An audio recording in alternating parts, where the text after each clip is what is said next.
Day 3, and it's still an absolute spectacle. On a darker note, Raygun's professional background in terms of teaching is being looked at due to the controversial nature of the statements and papers she has written as a lecturer. But that's enough information for you to find out what I'm talking about on YouTube, specifically Sky News, saying she went as far as to scam taxpayers' money.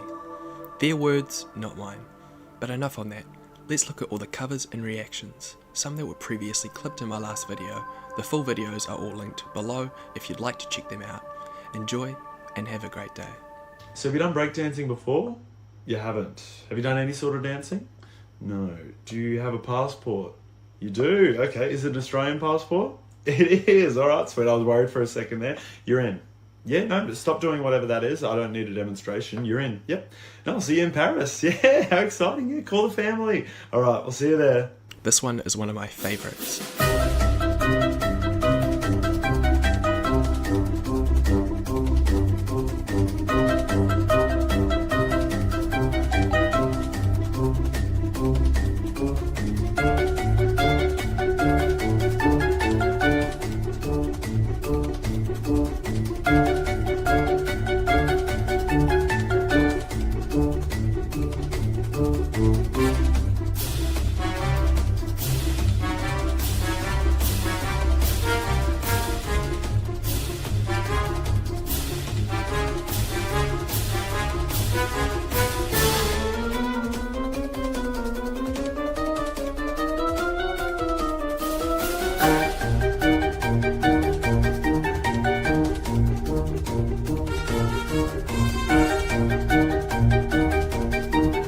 These blokes just look like they're having a great time.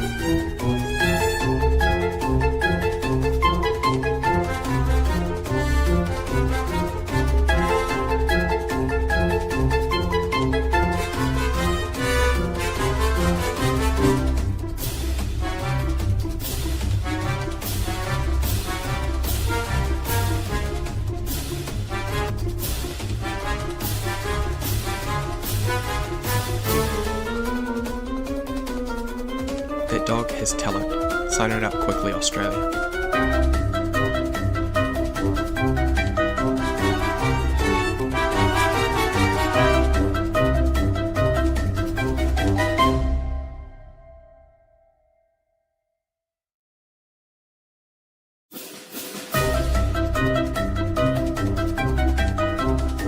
Wow, talented.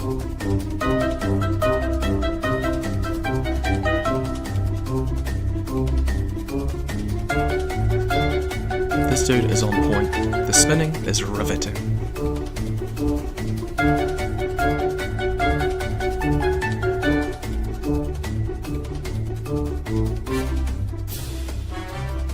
And now, some other stuff.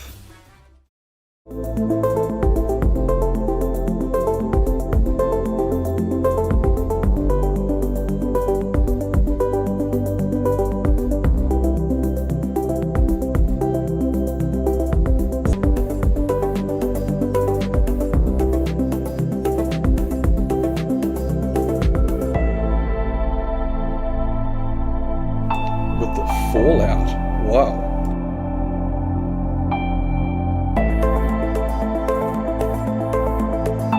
Wow, so that's what a breakdancer thinks.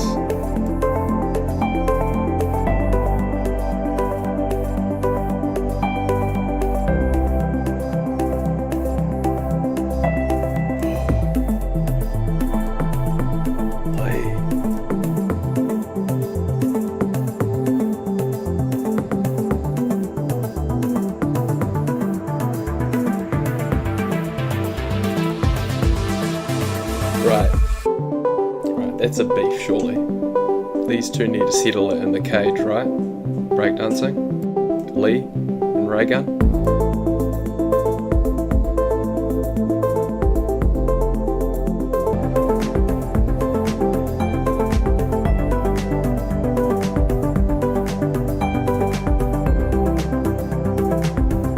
There's no point pretending otherwise. I mean, breakdancing was one of those new sports introduced to us at Paris. At best, it's a cross between dancing and gymnastics. I mean, what you can see there is some brilliant people at a recent Red Bull competition. That's what it's supposed to look like. Unfortunately, our competitor, Rachel Gunn, a 36-year-old university lecturer who wrote her thesis on gender in Sydney's breakdancing scene, well, she got precisely 0 points in 3 rounds of competition. But anyone who says that she's a pretty ordinary performer, well, those criticisms have been called out as misogyny.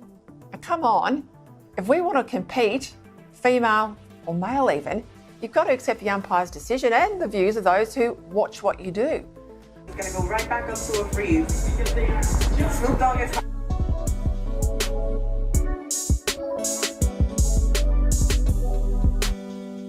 In this dance, you have to understand our wildlife, guys. Oh, she moves into a crushed king brown. These venomous snakes often get crushed by trucks in Central Australia. Sometimes they rise up. Will she rise? Yes! Fantastic execution. I thought she might hiss with her tongue, but you got to be conservative in the Olympics. And finally here, she rolls back and expects a tummy rub. And that's just really based on the Maltese Shih Tzu, a breed of domesticated dog that we love in Australia. We love it. What's next? Crouching redback. I did not think we would see that on the world stage. Her American opponent better look out. I read B-Girl Raygun's academic work on colonial structures in breaking, so you don't have to, and somehow it is worse than her dancing. What are our taxes funding here? Yeah, well, it's a really good point. The dancing, let's put it to one side, because the dancing was absurd all on its own. But then when you look into this person, she has forged a career for herself at Macquarie University. It's actually just down the road from where we are at Sydney, a university which gets about $240 million a year in grants, heavily subsidised. Everything they do is subsidised by the taxpayer. You've got a person who has forged this very niche career in breaking, in breakdancing, and she's trying to tie it to colonial structures. Everything's about racialized theory. Everything's Americanized. The spelling's Americanized because they need to try and publish in these Americanized journals. And so everything has to be about critical race theory. And she somehow managed to tie breakdancing to colonial structures, to being institutionalized, to racism, and written a paper about it. I actually think it's absurd. I think that no university which is serious, and this is a very big problem in modern academia that I would argue is it's across not just this area, but it seems to proliferate through all these other bizarre courses where people are forging their careers.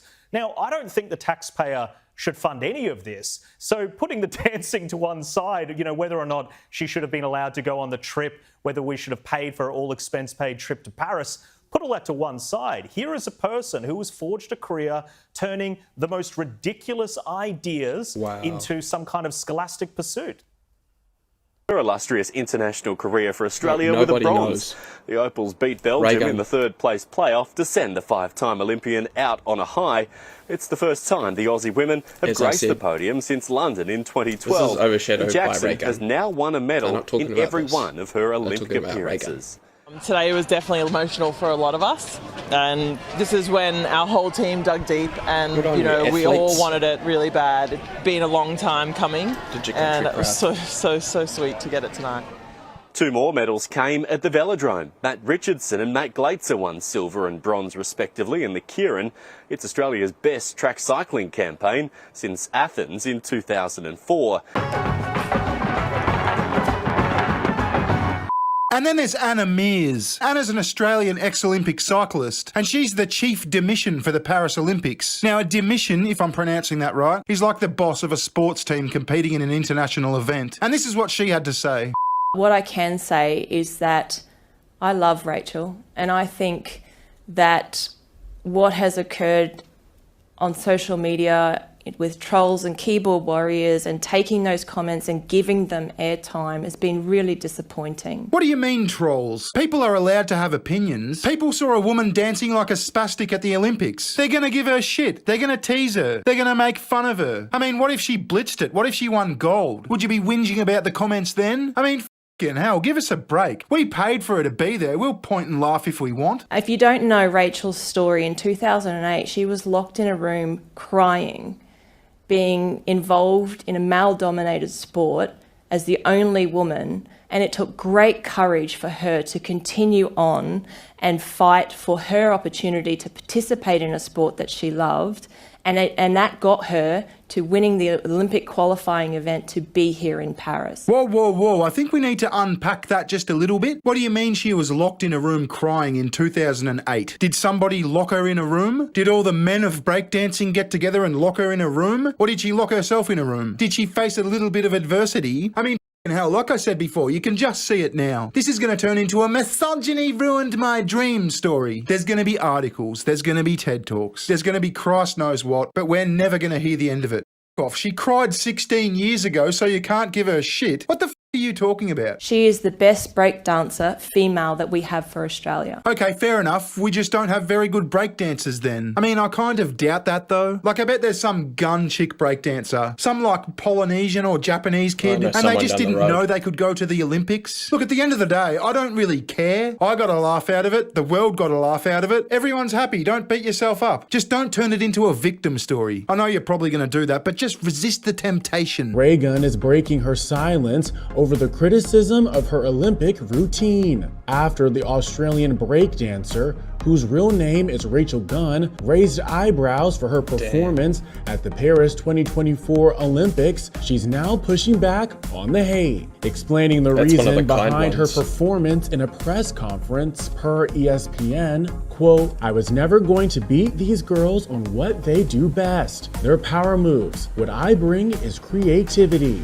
Raygun's August 9th performance went viral for its unconventional, simple moves, which earned her 0 points from the judges. And while breaking is judged on creativity, personality, technique, variety, musicality, and vocabulary, many users on social media pointed out the lack of difficulty involved in her routine. Still, Rachel maintains her skill, adding, "All my moves are original. Creativity is really important to me."